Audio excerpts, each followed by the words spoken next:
There we go. Thank you, Robot Lady. Season 3 in the can. Season 3 is done. I am honestly in complete disbelief right now that we are done with season 3. I feel like this is the end of an era. Yeah, I mean, going forward, we just have Cass forever, right? He never goes anywhere. He's here for the next 12 seasons and it'll never be taken away from me. So let's sidestep that. And I was wondering, because we finished season 3, we're going into season 4, and I know that Rochelle and I, so just to kind of like put it out there, yes, there are some spoilers that Rochelle and I have been very careful not to give away, but there are some that So as you just demonstrated, that Cass is arriving in season 4. And I was kind of wondering, like, what do you think is going to happen in season 4? Like, what are your, I guess, like top 3 or 5 like predictions? And then we can see as we go through the episodes, like what actually comes true. Okay, go. Hold on. I gotta grab a paper. I want to write those down. Okay. Please, yeah, I like this. Okay, so I know Dean gets rescued. Okay, yeah, but that's not a prediction. I am aware, but my prediction is how he gets rescued. Oh, okay. I know I've heard rumblings that like angels are part of the reason why he's saved, but I still feel like it's gonna play into the whole Sam being more demon-y aligned than we were ready for. I feel like something in this is gonna be like he has to embrace his demon-y side to even get access to hell, to then let Cass go save him or something. But basically, the only way to get Dean back is to embrace the demon side. Okay, so only way to get Dean back is to embrace demonness. Yes. He's gotta release his demon a little bit to open the gate to get Dean out or something. Okay, so that's one prediction. That's a pretty big one. On the bright side, like we find out exactly how that happens in the first episode of season 4. So you'll get your answer very quickly. Yeah, I don't expect to have more than like a half episode before we get Dean physically back on our plane. Okay, cool. Like, is that a prediction? If he goes, call it a side prediction. I don't want to take up one of my main 3 with that one, but like, so 1.1. So like within the whole saving Dean, that will be concluded by the end of the first episode. Sorry. Dean will be saved by end of 401. Okay, fair enough. Cool. Okay. We need a big bad. We still have Lilith. Yep. And we still have questions about Ruby. Yeah. We will have a mid-season or like a somewhere in the middle reveal of Ruby's true intentions, whether they be altruistic or she's been pulling the strings behind the scenes the whole time. Okay. Why mid-season? I'm curious about your logic behind that. I feel like it will allow, I feel like most modern TV, and I feel like this show kind of plays with it a bit, where you have your big bad that you're kind of chasing all season, but somewhere in the middle, there needs to be that catalyst to move into focusing on it versus it being kind of like in the background. Okay. All right, cool. So like, it's a way to kind of Lilith like will always kind of be, Lilith will always kind of be the shadow of it, but Ruby will do something revealing her true intentions, and that will refocus the brothers on, we got to go after that Lilith chick. Okay, so then part of your predictions, either 2.1 or like 3, would be that Lilith is the big bad of the season. Is that right? Yes. Yeah. So Ruby will play a major part towards the focus, and we'll learn more about her. But my final prediction is the big bad, whether they actually like Azazel, maybe they just like focus the fight on it, but don't actually finish it until another season. But like the big bad, the ultimate evil this season will be Lilith. Okay, great. Sounds good. So to summarize, okay. Or is Lilith being the big bad like a part of that prediction? I would say a part, because it seems Okay. way too obvious. The fact that you're even making me question it now is a little concerning. That's the So whole point, right? Like I'm just asking yeah, questions and trying to keep a straight face, which I can't do because I am not, but you know what I mean? Like just trying to like not show that I know exactly how this is going to happen. even though I know you do because you were the expert, and if you didn't know, the show would fall apart. Okay, so just for myself to recap, we have so almost like I have three predictions. My early prediction is Demon Power Sam saves Dean somehow. My Mm-hmm. mid-season prediction is Ruby reveals her plans and refocuses their efforts on Lilith, who is the big bad. And then my season finale is we find out something really messed up about angels. Like that angels are the actual bad guys or something, and then demons are secretly the good guys. Something really like Okay, we find out we find out angels are just as bad as demons. Woo! as demons. Okay, all right. So my three That's a predictions: I good have an one. early one, a mid one, and an end one. And what do you want more of in season 4? Cass, I mean, Okay, Cass aside, because technically you're not supposed to know about Cass. well, okay, no. In complete seriousness, what I would like to see more of this season is a little more growth from the brothers independently of each other. Okay. I feel like Time apart, perhaps? not even necessarily time apart. Me, you know what? Yeah. Oh, tough one. I know. Because I don't think It's a time means to an apart. end, I think. Yeah. I think time apart is ultimately what I'm trying to say, but I think more of those moments where Dean isn't available or Dean is captured or Dean is gone, so Sam has to act on his own for a portion of the episode Mm-hmm. and is forced to confront things and make decisions and grow from it, Mm-hmm. which they did a little bit in this season, but I'd like to see them stick to it a bit more and kind of grow a little more with it. Okay. Like I Well, know I I have mean, that little bit of like headcanon that came out on the Discord recently, which was the because Sam was alone for 6 months hunting the trickster, he grew yes. all these new skills, which we see in Mm-hmm. like being able to perform an exorcist from memory, Yeah. like just the summoning ritual for Ruby that he clearly had to learn at some point. And when did that happen? Mm-hmm. Like, yes, it's a fanfic gap or implied, like logic here, but it really feels to me like we got this alone time for Sam, and we've now seen indirectly a benefit from it. I would like to see moments like that where they kind of get to grow on their own and keep a Mm-hmm. new skill. Well, so that brings me to another question because, like you said, this season ends one on a cliffhanger, and two, Mm-hmm. like Dean is in hell, and he's like on the meat hanger, like whatever. When do you think season 4 is going to pick up? Is it going to pick up immediately, like on that living room floor, or like does it pick up weeks, months, or years later? I feel like I could see an argument for both. My gut tells me it'll pick up on the living room floor, kind of like the last cliffhanger did. Mm-hmm. But I could also really see them cutting to like several months later, and Okay. they're on the case trying to solve this. Sam and Bobby, or Bobby catching up with Sam, who's kind of gone off the deep end again without Dean trying to rescue him. Mm-hmm. Almost like a second half of Mystery Spot Part 2. Well, that's what I was going to say.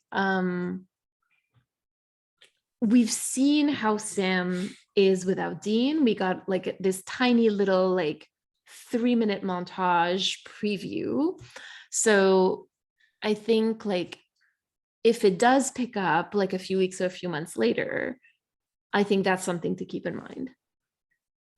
Yeah, I genuinely feel like you could start it either way, and I could see how you do that in either way.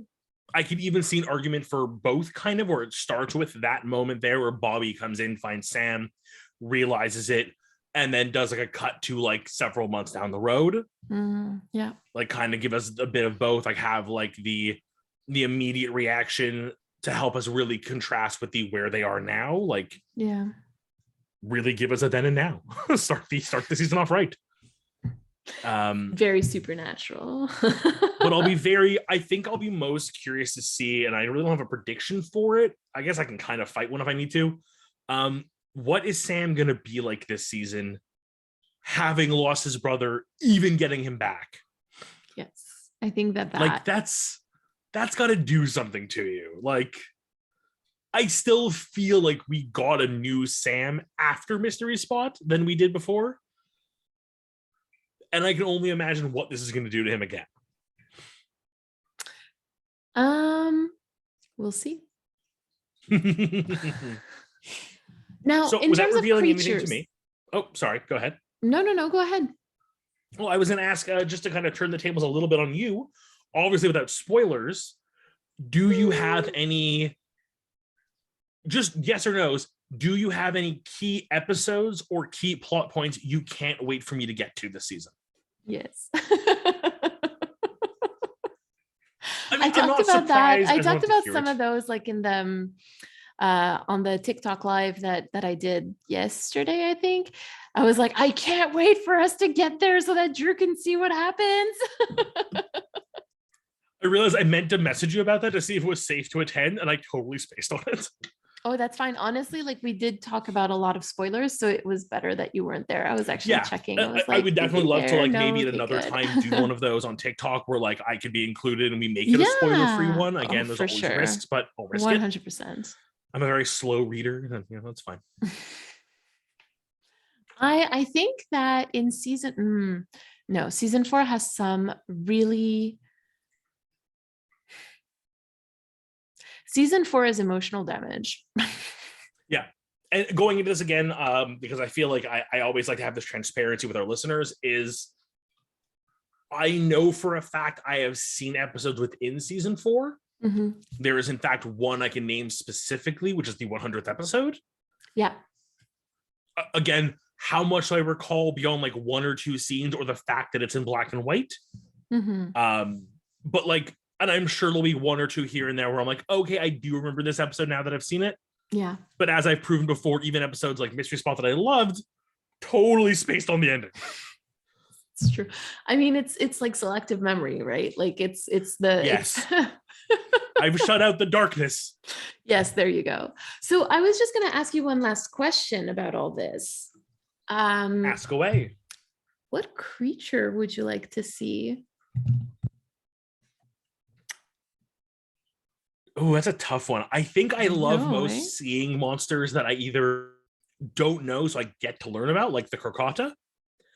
But at the same time, there are a few really weird niche, a lot from Scotland and Ireland, like Kelpies, that I would kind of love to see how they would take on those. Yeah. I know, I think at some point you confirmed they do see a unicorn. And like, I feel like it'll be a trickster episode or something really bizarre. Again, through the grapevine, I know that at some point they do meet imaginary friends. Yes. So I can imagine an imaginary friend being a unicorn potentially.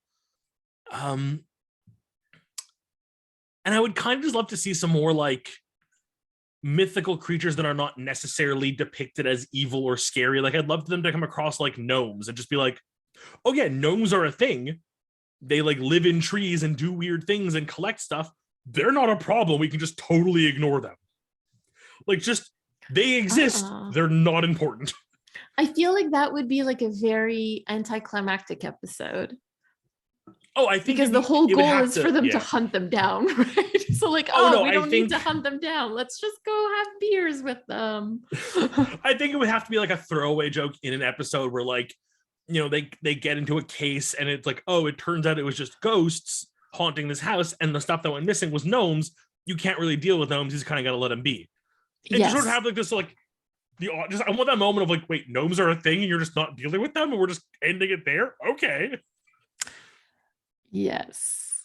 I don't know. I'm kind of looking through the titles and I don't know that we get that in season 4. I'm trying to think actually if we ever get that. Like a throwaway monster or like a not like that is something I really enjoy. And there's a lot of like, I can mostly think of like cartoons that are generally aimed at a younger audience where they do have those, or you have like creatures that are not good or evil, they just are. Okay. Like I feel like Buffy almost does this with like some vampires can be good, or like you That's have true. those odd monsters who like have jobs in town that just don't kill things or kind of just like live like work in a bar and stuff. Well, we do sort of like more and more as the seasons go on, like the line again, like this whole idea of like what is a monster is still very Mm-hmm. present, and they start blurring a lot of lines when it comes to like monsters having humanity and humans um showcasing monstrosity, I guess we can say it like that. So there's Yeah. definitely more of a back and forth. It's much less black and white than it was in early seasons as we get Yeah. on a little bit. And I think actually that season 4 is probably like a good introduction to that. Like I feel like we'll get to it later, and I'm not going to go too much into it because I need to rewatch the episode. But the episode, if I'm not mistaken, is called Monster Movie. The Yes, 100th that's it. episode. Yeah. Yeah, I know what the creature of the week is, but like if I'm not mistaken, isn't he like not evil? Like if I might be misremembering, and I'll have to rewatch it. But I feel like that's an episode where like they eventually get to him and then realize he hasn't actually done anything wrong. He's just been living his life and doing his own thing, and he's being blamed for other things. And it becomes like I could be completely off. I'm misremembering things. I just remembered like I know what I don't want to say anything just for the sake of like, okay, fine, I'll put words on it. He's a changeling and he's just pretending to be famous movie monsters.